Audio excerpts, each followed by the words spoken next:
you've got to explore whether or not you need one. I think it starts off with a hunch that an infographic might be appropriate. But what's so important is to work out what you want your readers to take away from this bit of journalism that you're doing. You need to work through a process asking that question. You've got to know who your audience is. You've got to know what platform it's going to be published on. You've got to know what material you're working with. And in that material, what will lend itself to visualization. And having explored all of that, if it transpires that an infographic is the best solution, then you need to write a brief and either produce it internally or commission that out to someone else to deliver it. But the process very much doesn't end there. The most important thing for learning and making future infographics better is to review it at the end. And yeah, both the process and the actual infographic itself, if it's received the reaction you wanted. Testing it as you go along feeds into that too.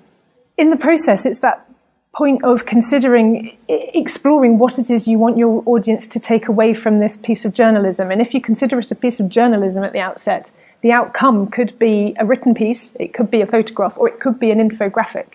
So if you concentrate on the reason why you want to cover this issue or the thing that you want to say and explore that, if it transpires that an infographic is the best way of doing that, then you'll end up with an infographic that's useful rather than one that is just filling space but actually doesn't serve any particular purpose.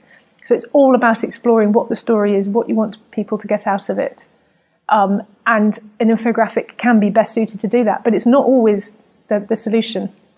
Some people definitely jump at doing the idea of an infographic, and it's more, I think, that they think it's a style rather than a journalistic tool.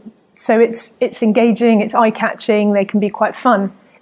But for my money, if visuals do some things really powerfully, like making comparisons and showing physical detail, and you can represent abstract concepts. So if you can tap into some of those things that visuals do really well, your graphic will help your journalism, it'll help explain stuff.